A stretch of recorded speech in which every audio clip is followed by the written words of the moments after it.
ओम श्री परमात्मने नमः। श्री कृष्णं वंदे जगद्गुरुं। प्रिय श्रोताओं, धर्म कर्म ज्ञान आलोक चैनल पर आपका हार्दिक स्वागत है। समस्त चराचर जगत में व्याप्त परमात्मा के अंश रूपी आत्माओं को आलोक का सादर अभिवादन स्वीकार हो। आज श्रीमद् भगवत गीता साधक संजीवनी हिंदी टीका सहित नामक पुस्तक से लिया गया है। विषय वो इस प्रकार है: साधन की दो शैलियाँ। नंबर 1 जड़ और नंबर 2 चेतन। जड़ चेतन का संबंध कर्ण सापेक्ष शैली से है और चेतन शैली का संबंध कर्ण निरपेक्ष शैली से। अब उपरोक्त साधन की दो शैलियों का विस्तार पूर्वक वर्णन प्रस्तुत है। जीव में एक तो चेतन का अंश है और एक जड़ प्रकृति का अंश है। चेतन अंश की मुख्यता से वह परमात्मा की इच्छा करता है और जड़ अंश की मुख्यता से वह संसार की इच्छा करता है। इन इन दोनों इच्छाओं में परमात्मा की इच्छा तो पूरी होने वाली है, पर संसार की इच्छा कहीं पूरी होने वाली है ही नहीं। कुछ सांसारिक इच्छाओं की पूर्ति होती हुई दिखने पर भी वास्तव में उनकी निवृत्ति नहीं होती। प्रत्युत संसार की आसक्ति के कारण नई नई कामनाएं पैदा होती रहती हैं। वास्तव में सांसारिक इच्छाओं की पूर्ति अर्थात सांसारिक वस्तुओं की प्राप्ति इच्छा के अधीन नहीं है, प्रत्युत कर्म के अधीन है। परंतु परमात्मा की प्राप्ति कर्म के अधीन नहीं है। स्वयं की उत्कट अभिलाषा मात्र से परमात्मा की प्राप्ति हो जाती है। इसका कारण यह है कि प्रत्येक कर्म का आदि और अंत होता है, इसलिए उसका फल भी आदि अंत वाला ही होता है। अतः आदि अंत वाले कर्मों से अनादि अनंत परमात्मा की प्राप्ति कैसे हो सकती है? परंतु साधकों ने प्रायः ऐसा समझ रखा है कि जैसे क्रिया की प्रधानता से सांसारिक वस्तु की प्राप्ति होती है, ऐसे ही परमात्मा की प्राप्ति भी उसी प्रकार क्रिया की प्रधानता से ही होगी। और जैसे सांसारिक वस्तु की प्राप्ति के लिए शरीर इंद्रियां मन बुद्धि की सहायता लेनी पड़ती है, ऐसे ही परमात्मा की प्राप्ति के लिए भी उसी प्रकार शरीर इंद्रियां मन बुद्धि की सहायता लेनी पड़ेगी। इसलिए ऐसे साधक जड़ता शरीर आदि की सहायता से अभ्यास करते हुए परमात्मा की तरफ चलते हैं। जैसे ध्यान योग में दीर्घ काल तक अभ्यास करते करते अर्थात परमात्मा में चित्त को लगाते लगाते जब चित्त निरुद्ध हो जाता है, तब उसमें संसार की कोई इच्छा न रहने से और स्वयं जड़ होने के कारण परमात्मा को ग्रहण न कर सकने से वह चित्त संसार से उपराम हो जाता है। चित्त के उपराम होने से साधक का चित्त से अर्थात जड़ता से सर्वथा संबंध विच्छेद हो जाता है और वह स्वयं से परमात्म तत्व का अनुभव कर लेता है। गीता 6 अध्याय का 20वां श्लोक। परंतु जो साधक आरंभ से ही परमात्मा के साथ अपना स्वतः सिद्ध नित्य संबंध मानकर और जड़ता से अपना किंचन मात्र भी संबंध न मानकर साधन करता है, उसको बहुत जल्दी और सुगमता पूर्वक परमात्म तत्व का अनुभव हो जाता है। इस प्रकार परमात्म तत्व की प्राप्ति चाहने वाले साधकों के लिए साधन की दो शैलियाँ हैं। जिस शैली में अंतःकरण की प्रधानता रहती है अर्थात जिसमें साधक जड़ता की सहायता लेकर साधन करता है, उसको कर्ण सापेक्ष शैली नाम से, और जिस शैली में स्वयं की प्रधानता रहती है अर्थात जिसमें साधक आरंभ से ही जड़ता की सहायता न लेकर स्वयं से साधन करता है, उसको कर्ण निरपेक्ष शैली नाम से कह सकते हैं। यद्यपि इन दोनों ही साधन शैलियों से परमात्म तत्व की प्राप्ति कर्ण निरपेक्षता से अर्थात स्वयं से जड़ता संबंध विच्छेद होने पर ही होती है। तथापि कर्ण सापेक्ष शैली में चलने पर उसकी प्राप्ति देरी से होती है और कर्ण निरपेक्ष शैली से चलने पर उसकी प्राप्ति शीघ्रता से होती है। साधन की इन दोनों शैलियों में 4 मुख्य भेद हैं। नंबर 1 कर्ण सापेक्ष शैली में जड़ता शरीर इंद्रियां मन बुद्धि का आश्रय लेना पड़ता है, पर काल निरपेक्ष शैली में जड़ता का आश्रय नहीं लेना पड़ता है, प्रत्युत जड़ता से माने हुए संबंध का विच्छेद करना पड़ता है। कारण सापेक्ष शैली में एक नई अवस्था का निर्माण होता है, पर कारण निरपेक्ष शैली में अवस्थाओं से संबंध विच्छेद होकर अवस्थातीत तत्व का अनुभव होता है। कारण सापेक्ष शैली में प्राकृत शक्तियों सिद्धियों की प्राप्ति होती है, पर कारण निरपेक्ष शैली में प्राकृत शक्तियों से संबंध विच्छेद होकर सीधे परमात्म तत्व का अनुभव होता है।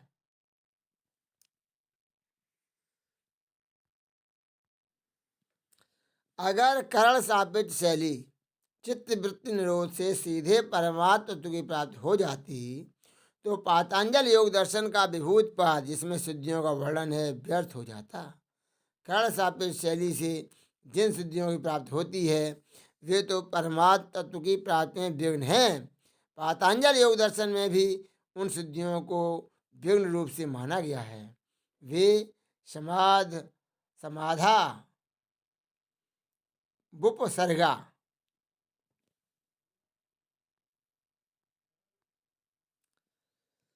ते समाधा बुपसर्गा व्युत्थाने सिद्धिया ते समाधा बुपसर्गा व्युत्थाने सिद्धिया, अर्थात वे सिद्धियां समाधि की सिद्धि में विघ्न हैं और व्युत्थान व्यवहार में सिद्धियां हैं।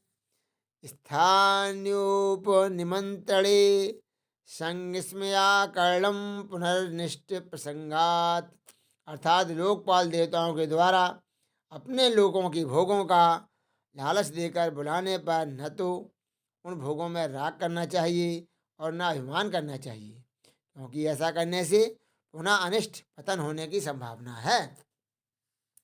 नंबर 4, कर्ण सापेक्ष शैली में कभी तत्काल सिद्धि नहीं मिलती, पर कर्ण निरपेक्ष शैली में जड़ता से सर्वथा संबंध विच्छेद होने पर, अपने स्वरूप में स्थित होने पर अथवा भगवान के शरण होने पर तत्काल सिद्धि मिलती है।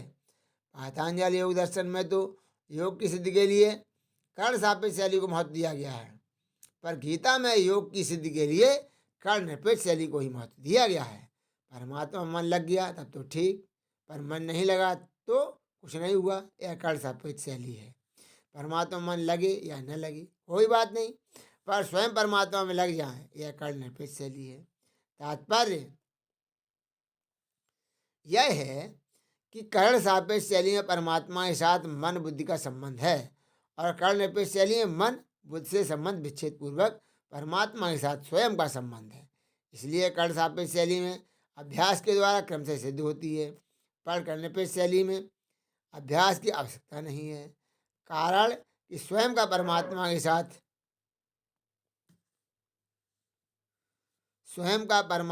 साथ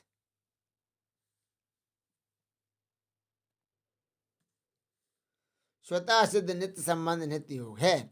अतः भगवान से संबंध मानने अथवा मानने से अभ्यास की आवश्यकता नहीं है। जैसे विवाह होने पर स्त्री पुरुष को अपना पति मान लेती है, तो ऐसा मानने के लिए उसको कोई अभ्यास नहीं करना पड़ता। इसी तरह किसी के बताने पर यह गंगा जी है ऐसा जानने के लिए भी कोई अभ्यास नहीं करना पड़ता। वास्तव में परमात्मा को मानने अथवा जानने के विषय में संसार का कोई भी दृष्टांत पूरा नहीं घटता। कारण है कि संसार को मानने अथवा जानने में तो मन बुद्धि साथ में रहते हैं, पर परमात्मा को मानने अथवा जानने में मन बुद्धि साथ में नहीं रहती, अर्थात परमात्मा का अनुभव स्वयं से होता है, मन बुद्धि से नहीं। दूसरी बात, संसार को मानने अथवा जानने का तो आरंभ और अंत है, पर परमात्मा को मानने अथवा जानने का आरंभ और अंत नहीं होता। कारण कि वास्तव में संसार के साथ हमारा स्वयं का संबंध है ही नहीं, जबकि परमात्मा के साथ हमारा संबंध सदा से ही है और सदा ही रहेगा। कर्ण सापेक्ष शैली में तो अपने लिए साधन करने क्रिया की मुख्यता रहती है, पर कर्ण निरपेक्ष शैली में जानने विवेक और मानने भाव की मुख्यता रहती है। मेरा जड़ता शरीर से संबंध है ही नहीं, ऐसा अनुभव न होने पर भी जब साधक इसको आरंभ से ही दृढ़तापूर्वक मान लेता है तब उसे ऐसा स्पष्ट अनुभव हो जाता है जैसे वह मैं शरीर हूँ और शरीर मेरा है।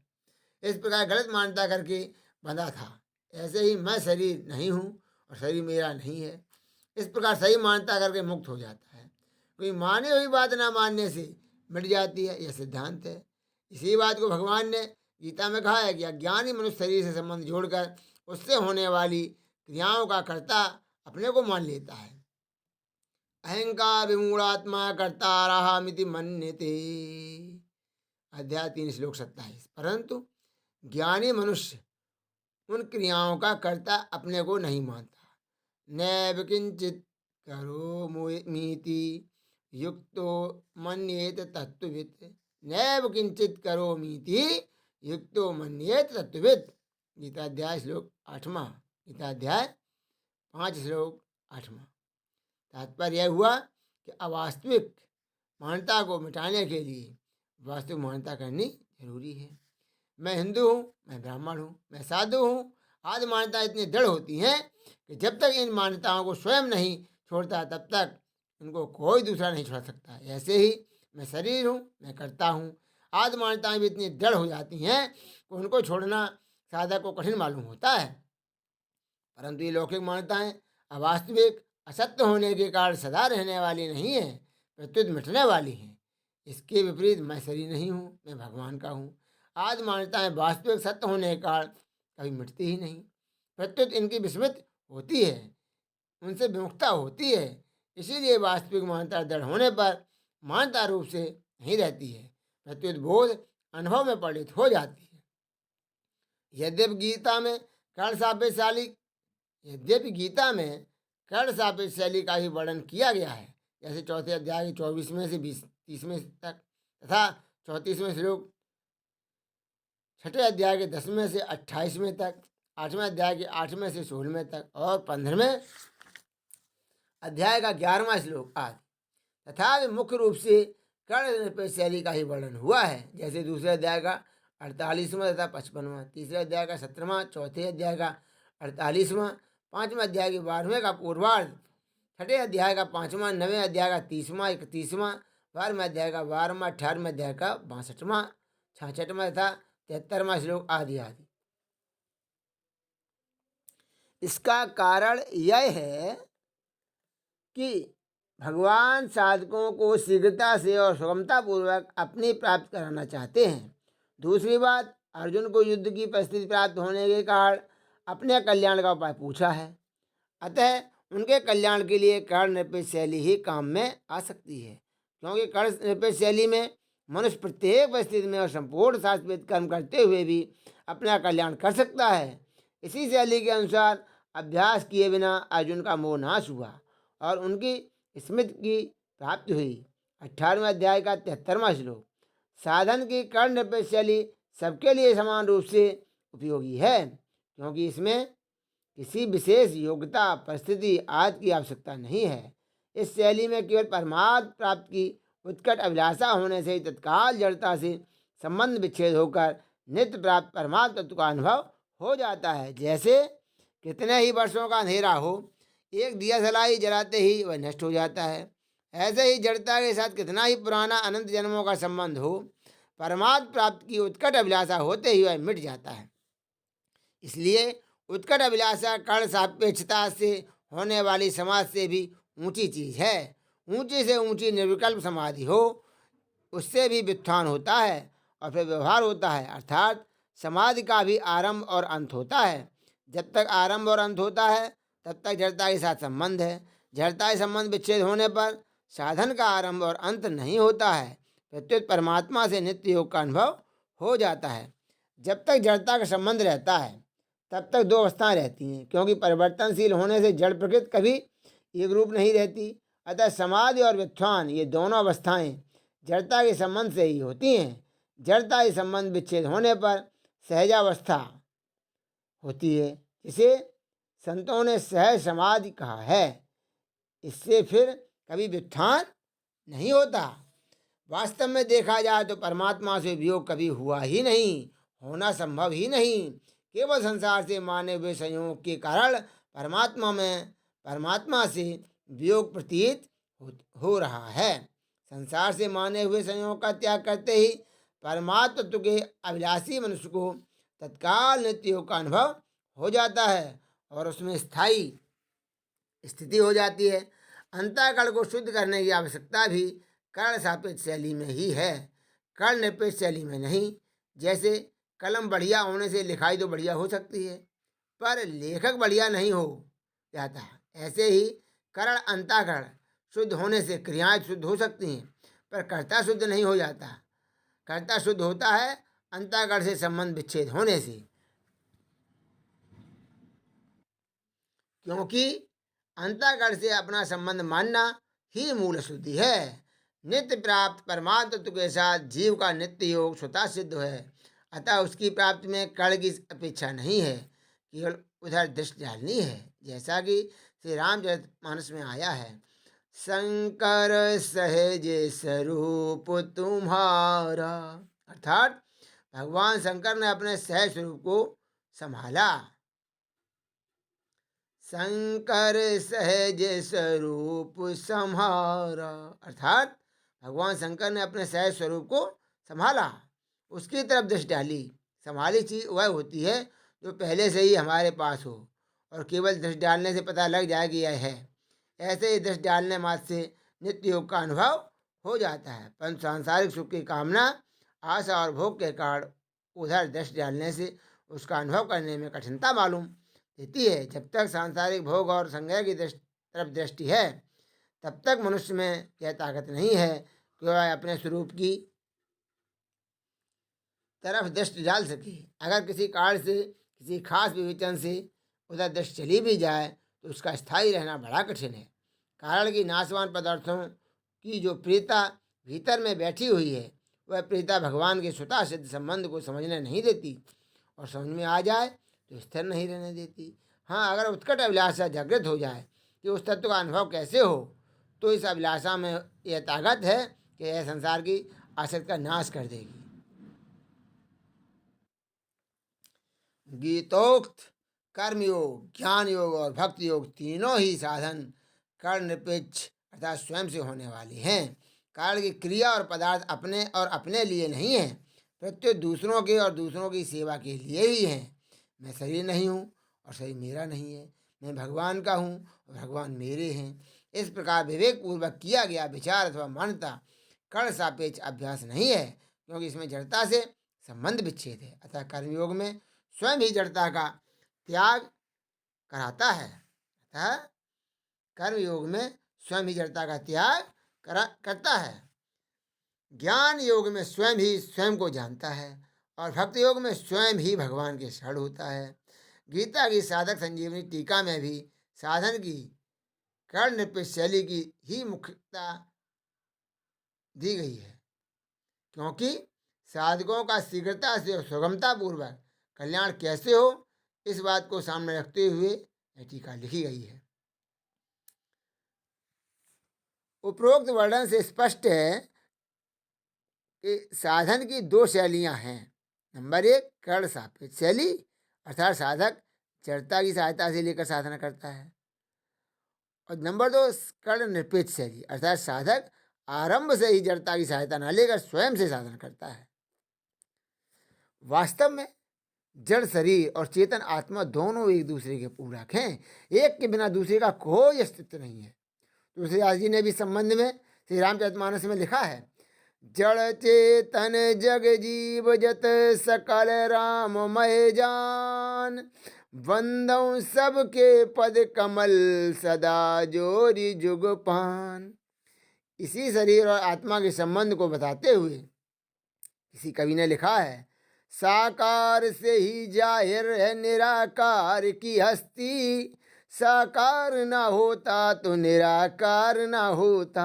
अर्थात शरीर और आत्मा दोनों का एक साथ होने पर ही दोनों का अस्तित्व है, किसी एक के बिना दूसरे का कोई अस्तित्व नहीं है। अतः साधन की दोनों शैलियाँ उचित ही हैं। साधक को जिस शैली में साधना करनी है उसी शैली को अपना सकता है। प्रिय मित्रों, जय श्री कृष्णा। आज के लिए बस इतना ही कहना है। मिलते हैं अगले वीडियो में, तब तक के लिए आज्ञा दीजिए। हम चैनल को सब्सक्राइब करके बेल आइकॉन दबाना ना भूलें, ताकि ऐसे ही वीडियो शीघ्रता से आप तक पहुंच सकें।